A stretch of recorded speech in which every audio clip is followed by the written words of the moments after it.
Setiap kali kita bicara mengenai keselamatan kerja, kita pasti bertemu dengan istilah bahaya dan resiko. Di tempat kerja, kedua istilah ini terkadang digunakan secara sinonim.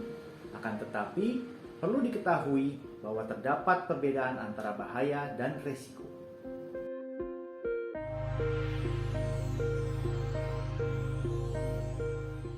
Halo, kembali lagi di channel Vapro Indonesia. Pada video kali ini kita akan membahas mengenai perbedaan antara resiko dan bahaya. Kita sering mendengar istilah resiko dan bahaya dalam kehidupan sehari-hari. Misalnya, kita tahu apabila kita bermain air, maka resikonya adalah basah.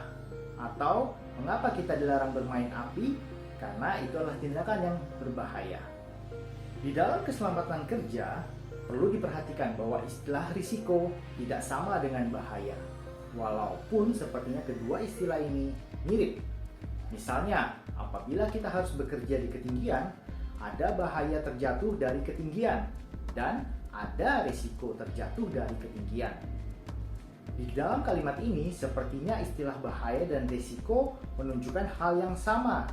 Tetapi sebenarnya istilah bahaya hanya menggambarkan akibat atau dampak yang dapat terjadi dari sebuah keadaan.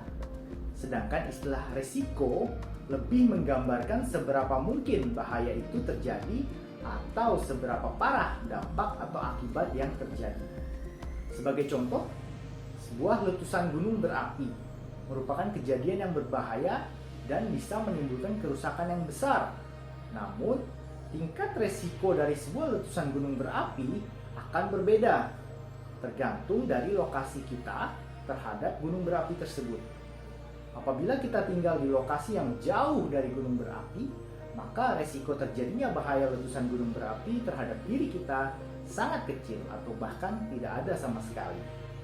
Seperti yang telah dijelaskan tadi, bahwa resiko merupakan perhitungan terhadap kemungkinan dan efek terjadinya cedera atau kerusakan dari suatu kondisi berbahaya. Jadi, kita bisa menghitung nilai resiko dari kemungkinannya dan efeknya. Semakin besar kemungkinan terjadinya cedera atau kerusakan dari suatu kondisi berbahaya, maka semakin besar resikonya. Demikian juga apabila semakin besar efek dari cedera atau kerusakan atas suatu kejadian berbahaya, maka semakin besar resikonya. Perhitungan nilai resiko biasa kita lakukan ketika kita ingin mengetahui seberapa aman sebuah pekerjaan dapat dilakukan. Pekerjaan tersebut bisa dilaksanakan dengan aman apabila nilai resikonya dianggap kecil atau berada di bawah level yang masih dapat diterima. Di industri biasa digunakan prinsip as low as reasonably possible, di mana nilai resiko sebuah pekerjaan harus diturunkan serendah mungkin yang mungkin dapat dilakukan, baik secara fisik maupun dari sisi ekonomisnya. Demikian penjelasan mengenai resiko dan bahaya kali ini. Jangan lupa untuk klik tombol like dan subscribe di bawah ini. Silahkan tuliskan juga di kolom komentar kira-kira topik apa yang ingin kita bahas di video selanjutnya. Selalu ingat bahwa keselamatan kerja berada di tangan Anda. Safety is in your hand.